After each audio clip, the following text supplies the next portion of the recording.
clase.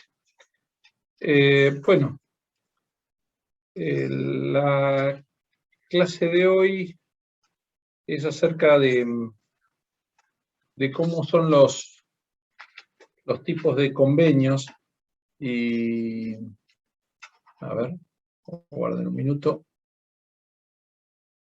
Ya comparto. Y queda compartido.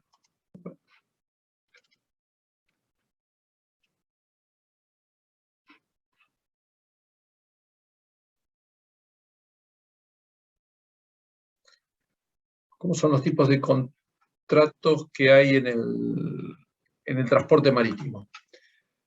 Bueno, como todos ya venimos viendo, y siempre hay conceptos que se viven repitiendo un poco para fijarlos. Entonces, transporte marítimo es la acción de llevar personas o cosas por mar de un punto geográfico a otro,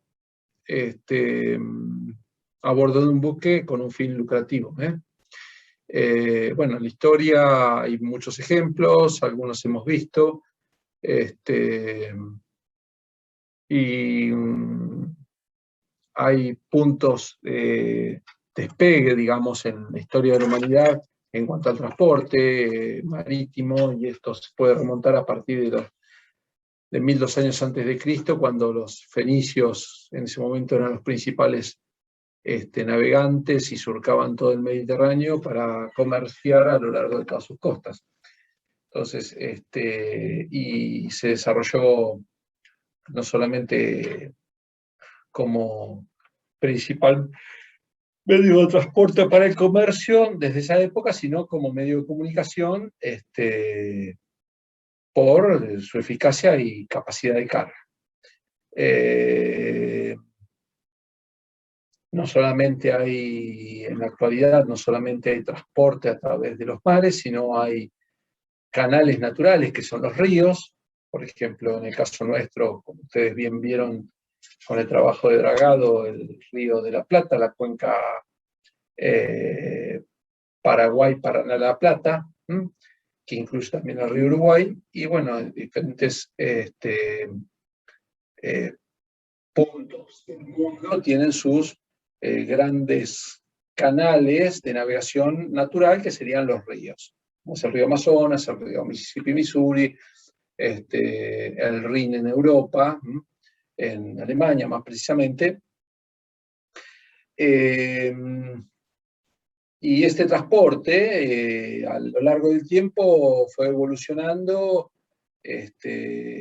con la tecnología. Un elemento importantísimo que tuvo la navegación en su evolución de buscar nuevas fronteras fue el uso de la brújula. Con eso ya los marinos se pudieron aventurar a mares abiertos, porque tenían una manera de guiarse en la navegación. Después, bueno, ha habido, a partir del siglo XIX, con el advenimiento de la revolución industrial, que se crea el motor, la energía de vapor, el motor a vapor, empieza a desarrollarse, esto impacta directamente en la navegación, y empiezan a desarrollarse los motores a vapores para no solamente las máquinas ferroviarias, sino los barcos. O sea, el primer barco a vapor es el Clermont en 1807, y hace un recorrido de 483 kilómetros en 62 horas. Después, en 1819, se usa por primera vez la propulsión a vapor para cruzar el Atlántico, y en el 70, no solamente en un barco a vapor se cruza el Atlántico, sino que este barco también, el Le Frigorifique, incluía máquinas frigoríficas, con lo cual, por ejemplo, fue un hecho bastante importante en la economía rioplatense, que este barco tuviera regularidad, una línea regular para llevar la carne de nuestros campos a Europa, antes de que comience el transporte en buques frigoríficos. Esa carne era llevada seca y salada a través del Atlántico. Bueno, lo podemos decir a partir de este siglo XX, bueno, fines del siglo XVIII se construye, o también la Revolución Industrial, se construyen los cascos de hierro, por el gran desarrollo que tenía la industria de metalmecánica en Inglaterra principalmente. Entonces, esto hace que la exigencia de abrir nuevas rutas comerciales, entonces se abre el Canal de Suez para evitar unir el Mediterráneo con el Índico y el sudoeste asiático a través del Canal de Suez, y no rodear todo el continente africano por el Cabo de Buena Esperanza. En 1914 se inaugura el Canal de Panamá, con lo cual también economiza la vía de navegación o la ruta de navegación, evitando dar la vuelta por el Cabo de Hornos, el extremo sur del continente de América del Sur. De esta manera, no solamente se economiza, sino se evita un mar muy hostil como es el Atlántico Sur. En el 19 el primer portaaviones, en el 54 el primer submarino atómico, en el 59 el primer mercante atómico. Esto ya hemos visto distintos tipos de barcos, barcos de pasajeros, barcos de carga general, barcos de carga a granel, barcos para transporte de automóviles o camiones, roll-on, roll-off. Y entonces, todo esto desencadena que, como bien sabemos, el 90% del comercio o del transporte de carga en el mundo se realiza por vía marítima. Es así que se dan dos tipos de puertos, los dos puertos de ultramar y los puertos de cabotaje. Los puertos de ultramar son los que no solamente atienden el tráfico local de cabotaje, sino tienen relación con puertos fuera de las fronteras o de los límites de cada país particular. Y los puertos de cabotaje son puertos para barcos pequeños o medianos que sirven para unir los distintos puntos del país, de un país, unen los distintos puntos de la costa de un país. Bien, esto trae, el transporte marítimo tiene ventajas y desventajas. Ventajas es que se puede mover una gran cantidad de mercancía y gran volumen, gran cantidad y a un reducido costo. Y la mayor desventaja es el tiempo que tarda el transporte. No estamos hablando de horas, como sería el caso de avión o ferrocarril, pero bueno, sería para tramos cortos. En cambio, para transportar un gran volumen y los tiempos ya son distintos, porque los barcos tardan mayor cantidad de tiempo en el desplazamiento de un barco, y la velocidad no es tan alta como un medio terrestre o aéreo, entonces tardamos varios días en transportar la carga de un punto a otro. Tenemos, como habíamos visto hasta ahora, distintos tipos de embarcaciones: bulk carrier, carga general, portacontainer, gabarras en el caso de los ríos, o gabarras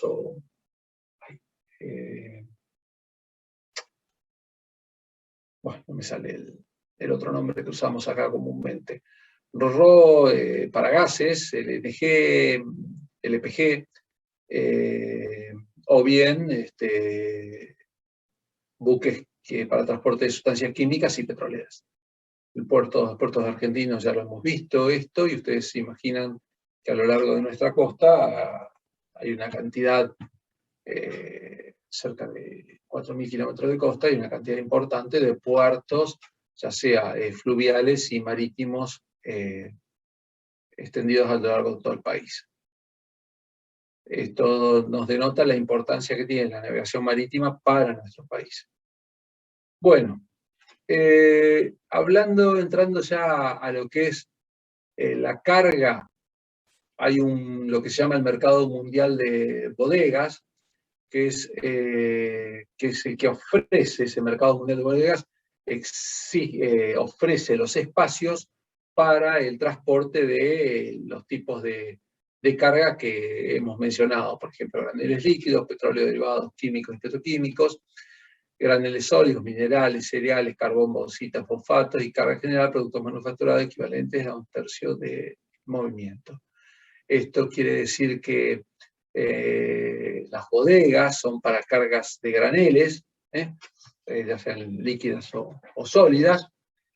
No nos estamos refiriendo, pues, aunque sería un apartado específico, ya serían los contenedores y los transportes RoRo. Esta bodega que no se usa se pierde, entonces es importante que haya una buena conexión para que no se pierdan esas oportunidades de flete. Bueno, los niveles de flete van dependiendo de la localización geográfica y del puerto, o sea, la operación dinámica que tenga el puerto de carga y descarga, las facilidades, y otros aspectos de esta negociación de los fletes es la cantidad de embarques, el ritmo de carga y descarga, las fechas límites para presentación de puerto de la carga, o sea, para decir, bueno, yo tengo que en puerto estar con tal día con mi carga, tiempo de operación o de planchada, nosotros lo conocemos como operación, que es el tiempo para la carga y descarga del buque, y el monto de la demora y del despacho. El importe del flete por tonelada o volumen se establece. Bien. Entonces, tenemos distintos roles, la carga y el fletador. Los contratos de fletamiento son en base a la cantidad de volumen, por embarcación completa, full cargo, o por espacios o bodegas, por parcels. Esto es porque un barco, por ejemplo, de carga de graneles, un Panamá, que sería el tipo más común hasta el momento y más en nuestras costas, tiene aproximadamente 7 bodegas, con lo cual muchas veces el barco no viene a llenar las 7 bodegas a nuestro puerto, sino viene a llenar 2 o 3 bodegas, porque el barco está en una función, digamos, itinerante, entonces en las otras bodegas puede tener otros productos para llevarlos a distintos lugares, porque ya sabemos que el barco va a responder a un itinerario fijo. Entonces, en ese itinerario fijo tiene que tocar distintos puertos y en los distintos puertos va a cargar y descargar distintos productos que va a poder transportar en las distintas bodegas. Con esto no se tiene un barco tampoco de bodega única. Bien. La modalidad de contratación son en base al tiempo, tiempo de que tarda el barco en transportarse. Podemos establecer una tarifa por día de transporte y contar los días, en base a viajes. Si yo soy un productor que tengo permanentemente carga, establezco una cantidad de viajes, por ejemplo, al año. Entonces digo, bueno, voy a requerir 30 viajes al año, puedo establecer mi contrato y mis precios de flete. Y en base a la contratación ya directamente sería una relación puntual.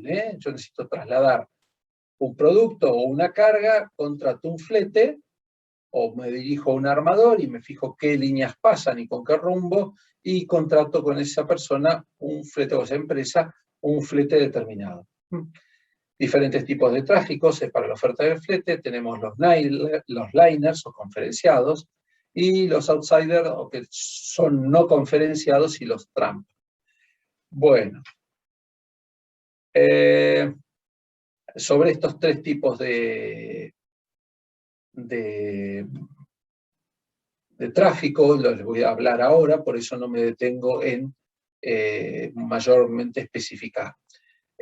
Bueno, entonces tenemos dos componentes, como todo mercado dinámico, o sea, un mercado de oferta, que son los armadores, los brokers y las navieras, y un mercado de demanda, que son los cargadores, importadores, exportadores e intermediarios. Todo esto confluye en el mercado marítimo. Entonces, en este mercado marítimo es donde se reúnen y conciertan los contratos de fletamento. Bueno, yo les habíamos mencionado que tenemos los liners o las líneas que están dadas por las conferencias marítimas. Las conferencias marítimas, si uno lo comienza a leer, y esto demandaría hacer un par de lecturas, para entender que si bien en la primera lectura uno puede percibir que estas conferencias, que es la asociación de las compañías navieras, se asocian y establecen una política común de tráfico marítimo en cuanto a un montón de puntos, digamos, en cuanto, por ejemplo, a la regularidad de los servicios, pasa por tales puertos y toca tales lugares y en determinados tiempos, estimativamente, establecen los precios. Entonces, todo esto yo que le quería decir anteriormente, si uno lo lee rápidamente, da la impresión de que esto se transforma en una cartelización. Es decir, bueno, yo me asocio con todos los que van de acá a Buenos Aires, o todas las líneas de colectivos que van de acá a Buenos Aires, nos ponemos de acuerdo y decimos el pasaje a Buenos Aires le ponemos un precio determinado, que puede ser exorbitante, porque sí o sí nosotros somos los únicos transportistas que hay de pasajeros de acá a Buenos Aires. Entonces, esos son los carteles, con lo cual tiende a ser, inicialmente puede ser repulsivo para una persona leer esto y decir, ¿cómo? Las empresas navieras se cartelizan y nos fijan los precios. Pero bien, estas conferencias están, afortunadamente, cuando nacieron, al poco tiempo se fueron siendo sometidas a regulaciones, los distintos países y la Organización Marítima Internacional les puso regulaciones para evitar estos abusos en los precios o en los fletes. Entonces, los usuarios, al tratar con estas conferencias que parecieran ser carteles, al final encuentran que cuentan con cotizaciones de fletes aceptables y uniformes, digamos, constantes en el tiempo. No es que me van a aumentar los fletes a medida que avance el tiempo o la época. Van a ser fijos y razonablemente aceptables. Por lo cual también, por otro lado, se evita la guerra de fletes entre las distintas compañías navieras. Hay un trato igualitario para los embarcadores y se compite entre las líneas de conferencia en función de la calidad del servicio y no en la del precio.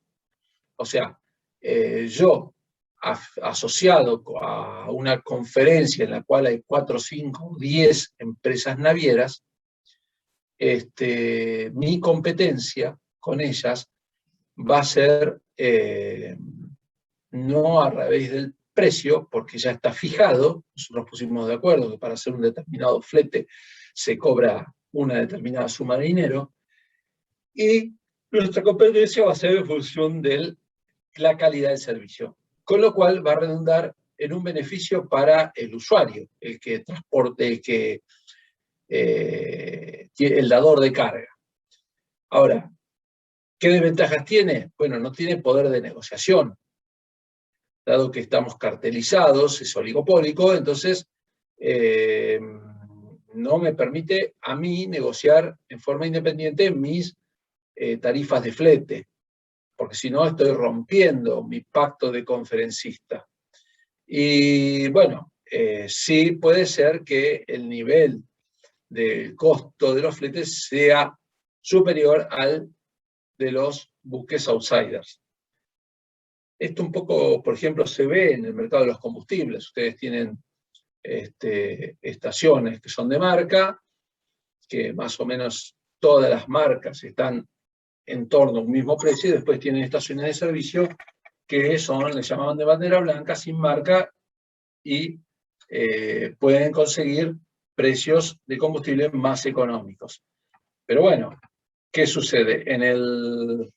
En este tipo en el negocio de los combustibles, ustedes en una estación de servicio de bandera blanca ya pierden confiabilidad en qué tipo de combustible le están cargando, no hay respaldo de calidad de la marca de origen de ese combustible obviamente tampoco hay inspecciones en las estaciones de servicio, con lo cual no hay confiabilidad en el estado, por ejemplo, de los tanques, se pueden contaminar esos tanques de combustible y, bueno, lo mismo pasa con el tema de las conferencias marítimas.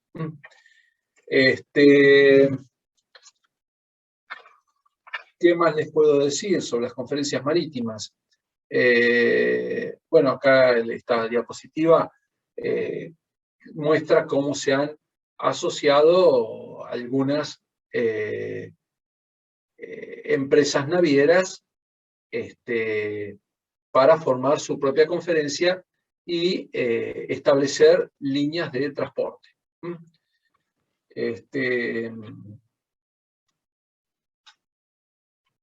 Bueno, no sé si esto ha quedado claro, este concepto.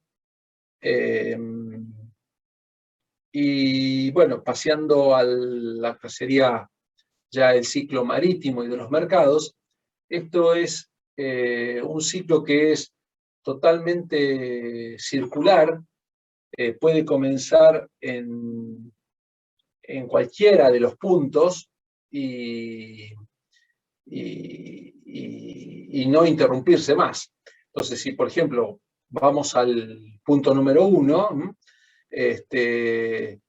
si dijéramos, bueno, tenemos una flota ya establecida de transporte y no hay demanda para carga, obviamente que los fletes van a caer, y entonces de los, ya sea armadores de buques por un lado y los dadores de carga por otro. Profe, Sí. perdón de que lo interrumpa. Hay Dale. una compañera que está en espera. Como tengo la presentación, no vi, no tengo acceso a ver. Perdón. Ya estoy accediendo al Zoom para darle acceso. Está.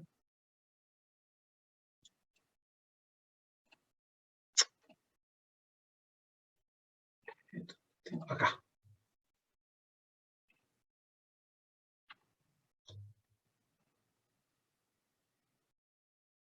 Ahí está, ingresando. Bueno.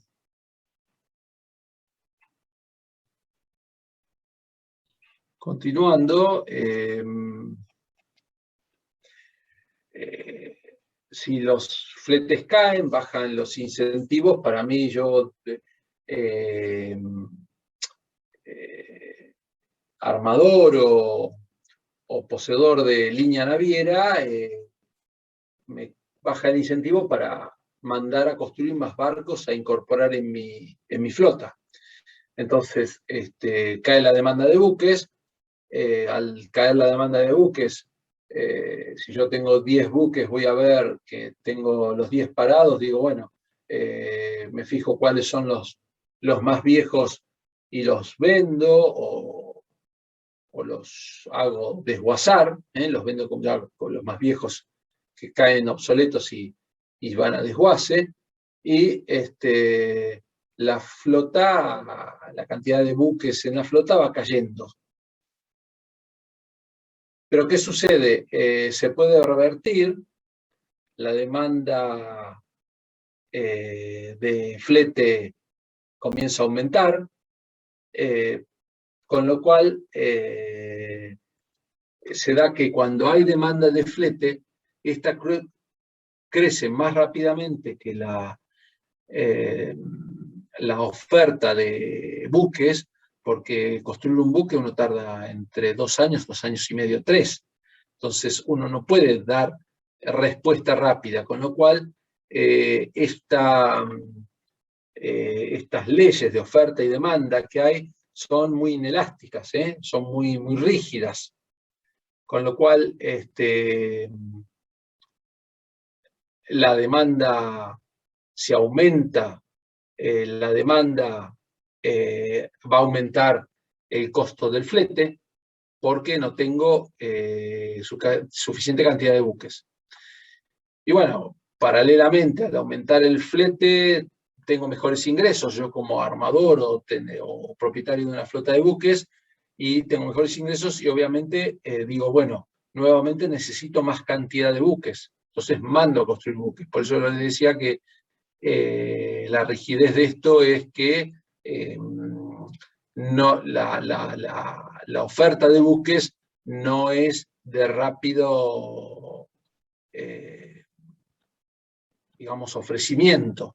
Entonces, mientras esta flota está en construcción, los fletes van a estar caros. Entonces, muchas veces se da que los muy buenos precios de los fletes hacen que yo como propietario de una flota naviera sea muy optimista, entonces mando a construir más buques que después de los que realmente voy a utilizar. Entonces, cuando yo tengo toda mi flota al cabo de 2 o 3 años para ofrecer mayor cantidad de oferta de bodegas,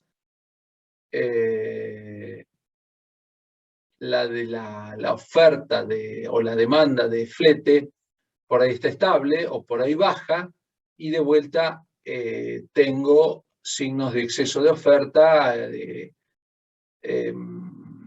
y se repite el ciclo nuevamente. Este ciclo marítimo llevado a una curva de oferta y demanda, tenemos un valor de flete base, un valor de flete base que puede ser, está en este punto, que sería el F0, flete 0, que esto se da en base a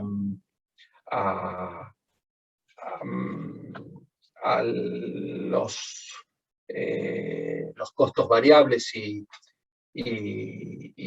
gastos portuarios, los gastos que vimos del armador y demás, establece un mínimo de costo de flete.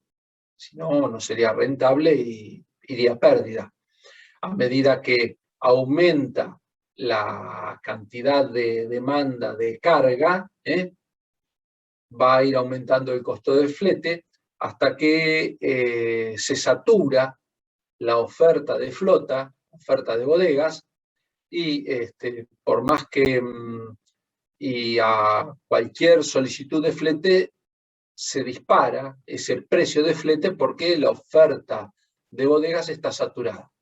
Hasta que nuevamente se retiran por ahí a tan alto costo están los fletes que se retrae la demanda de los dadores de carga, y este flete va a tener que empieza automáticamente a bajar ese costo de flete porque tengo una oferta que está de bodegas que está insatisfecha.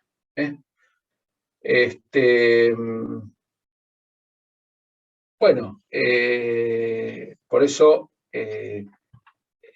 todo esto son curvas muy inelásticas, muy rígidas, porque acá los tiempos no están regidos por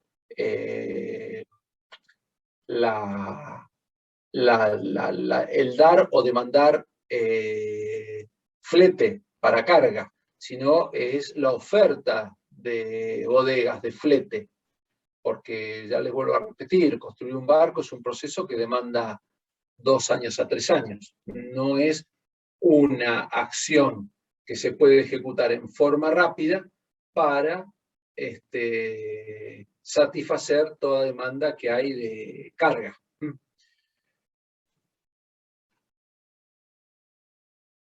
Bueno, dentro de lo que... Ahí accedió otro compañero. Dentro de lo que tenemos como contratos, está el contrato de tipo free-in, que es libre de gastos a la carga. El cargador no tiene costo para cargar el buque. El contrato free prácticamente ya no es un contrato que no se usa. Después tenemos el free in, free out, libre de gastos a la carga y la descarga. Después tenemos el free in, free out, so we don't try me, libre de gastos a la carga, descarga sin estivar y sin trimar. Sin trimar es no atar la carga. Si el transportista solo se limita a efectuar el flete, el dador de la carga tiene que ocuparse de todos los gastos inherentes a la carga, descarga y estiva, y digamos, atadura de esa carga, en el caso, por ejemplo, que puede ser cuando son cargas de proyecto o cargas de contenedores. Disculpen un minuto, porque en este momento me están arreglando otra computadora. Free liner out son los gastos a la carga por cuenta de la mercadería y gastos a la carga por cuenta del transporte, de la descarga. O sea, yo corro con los gastos de mi carga, pero no con los gastos de descarga. Por ejemplo, esto se da en el cereal. Yo, por ejemplo, puedo, si no soy dueño de una terminal de cereales de graneles, puedo contratar a una terminal de cereales y decirle que me carguen, me almacenen y me carguen mi cereal. Entonces tengo que correr con esos gastos. No así con los gastos de descarga en puerto de destino. O sea, eso corre porque me lo compra, por el importador local. Y los liners son los gastos de carga y de descarga por cuenta del transporte, liner terms. Ya eso, por ejemplo, esto se da en los contenedores, cuando los dueños de la línea también son dueños de terminales, de contenedores. Entonces, cuando se da esta situación que tanto la terminal de carga y de descarga del contenedor pertenecen a una línea naviera, por ejemplo puede ser Maersk, P&O, Costco, los gastos de carga y de descarga son por cuenta del transporte. O sea, a mí me van a cobrar todo el paquete. De momento solamente yo me hago cargo de poner el contenedor en la terminal. Después de ahí en más, pago porque el contenedor sea cargado, transportado y descargado en el puerto de destino. Bien. Todo esto está, digamos, todo el entorno administrativo y de gestión, digamos, que hay que cumplimentar para poder efectuar transporte, nacen con el conocimiento de embarque o el Bill of Landing. Dado que hay mucho de esto en juego y mucho de transporte, se fue abreviando a lo largo de los años y pasó a ser justamente un contrato abreviado de transporte de mercadería. y cumple varias funciones este conocimiento de embarque. Es un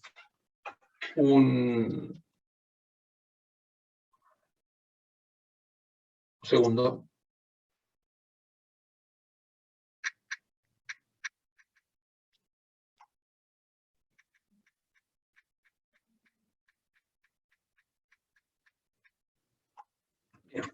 Este contrato abreviado de transporte o Bill of Lading es un documento muy fuerte porque es prueba de, no solamente es prueba de recibo de la mercancía, sino que este conocimiento de embarque es un verdadero título de valor, que tiene un reconocimiento jurídico y comercial de la carga. Quien posee ese título este conocimiento de embarque, es verdaderamente el dueño de esa carga, con lo cual este título de embarque puede ser también usado como canje, como moneda de canje, o como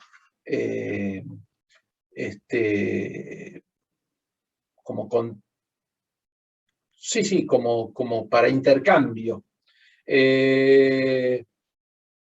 Porque quien tiene este título de conocimiento de embarque no es más ni menos que pasa a ser el dueño de la carga. Entonces yo ese conocimiento de embarque, si tengo uno, lo puedo vender, incluso antes con el barco en viaje. Este conocimiento de embarque, o también conocimiento directo, que emite un transportador como contrato único de transporte de mercancía, debe cumplir varias etapas y ciertos requisitos. Entonces, puede también ser usado en estas etapas. Estas etapas pueden ser diferentes medios de transporte. Así que, finalmente, como resumiendo, es un documento o título único para que da posesión y titularidad sobre la mercancía que se transporta o que está en transporte. Y bueno, como consecuencia de ello, tiene derechos de propiedad sobre el transporte, sobre la mercancía. Con lo cual, yo si estuviera en el puerto de destino, con ese documento, tranquilo, o sea, me da todo derecho para reclamarla al transportador.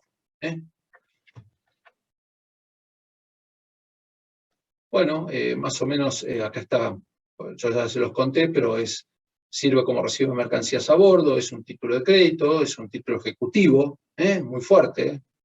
Con ese título yo reclamo. Y las características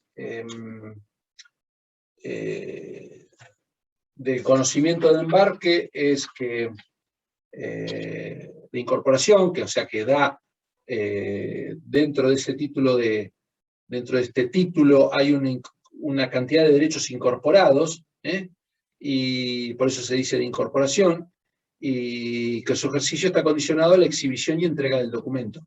Si yo no lo tengo, no puedo reclamar la carga. Legitimación, porque permite al titular del mismo exigir el pago o cumplimiento de la prestación consignada en el documento. Literalidad, el derecho de este tipo de documentos se consigna es la extensión y demás circunstancias que se expresan en la letra o documento, o sea, lo que está escrito en él. Autonomía, no se refiere al documento ni al derecho en lo incorporado, sino en la autonomía que cada adquirente sucesivo tiene uno sobre el otro título del mismo. Esto es cuando hay, digamos, transferencia de este título de carga de un adquirente en otro. Bueno, ese documento autónomo transfiere esos derechos. Y representatividad significa que se incorpora un derecho real sobre las mercancías que representa título, es decir, incorpora un derecho de propiedad.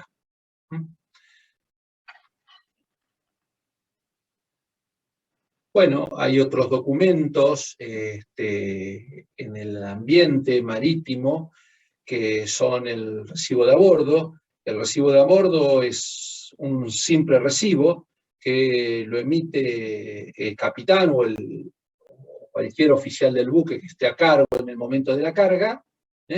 Generalmente el que encargado de la carga de un buque es el primer oficial, y lo emite a los efectos de acusar recibo de que el cargamento está arriba del buque. En el momento que se termina de cargar el buque con la carga que yo estoy dando, me emiten el recibo y me dicen, bueno, el recibo de bordo me indica que está como recibo, que la mercadería está a bordo del buque y de acuerdo a las condiciones que se cargó y el estado y el embalaje.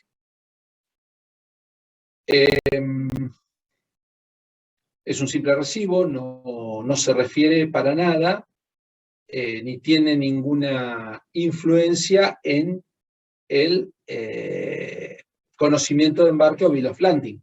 Simplemente es el primer antecedente para luego yo poder redactar ese conocimiento de embarque, ese documento de titularidad de carga. Después tenemos el manifiesto de la carga, que bueno, también es un documento en el cual este documento en realidad sirve para presentar a autoridades aduaneras en forma previa a la salida o ingreso al territorio aduanero, tanto a la salida como al ingreso.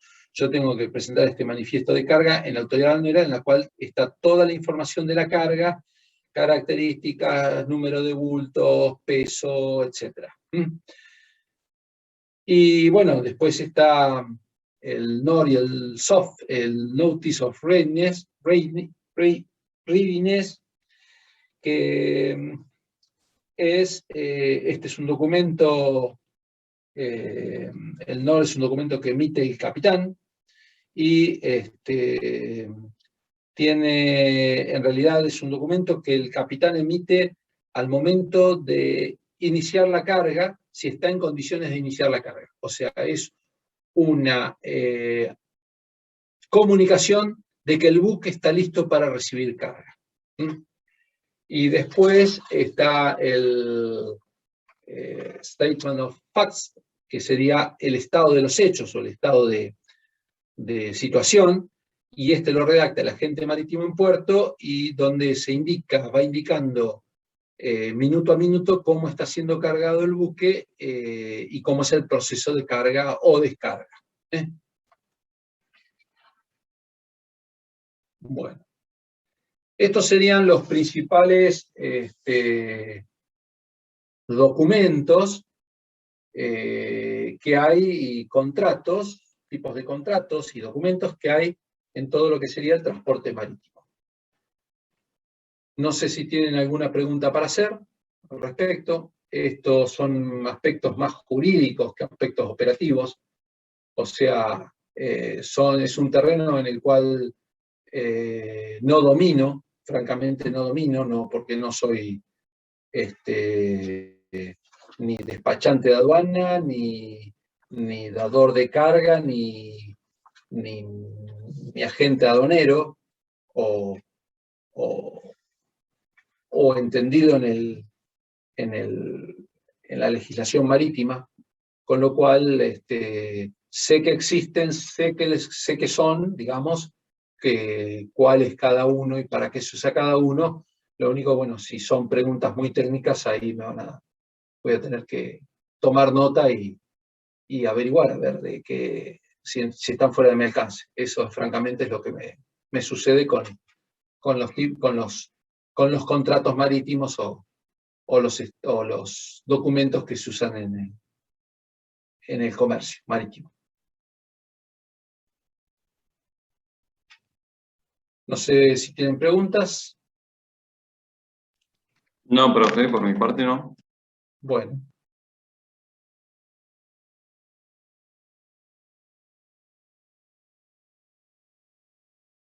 No. Entre semanas se me complica, Matías. Para mí los días digamos, de preparación y de elaboración son los fines de semana. Así que dame hasta el lunes, que para el lunes te lo contesto. voy a empezar a indagar y te contesto. Sí, no, lo tengo anotado, pero sí, el tema mío pasa por los fines de semana, sábado y domingo para mí son las 48 horas que necesito para organizarme y investigar. La semana no, la semana es muy cruel. En cuanto a tiempos. No sé, ¿alguna pregunta más?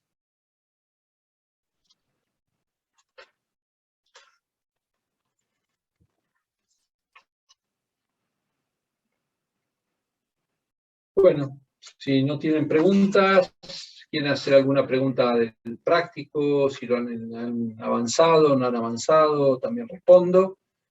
Y si no, bueno, los dejo en libertad de acción.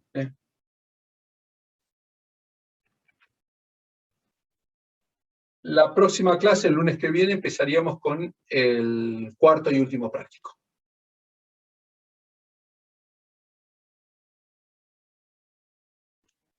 Bueno, profe. Bueno. ¿Cómo no? Gracias por haber estado. La concurrencia. Gracias a todos y los veo el lunes. Saludos. Dale, buen fin de semana. Claro, Chao, profe. igualmente para todos. Nos vemos. Hasta luego.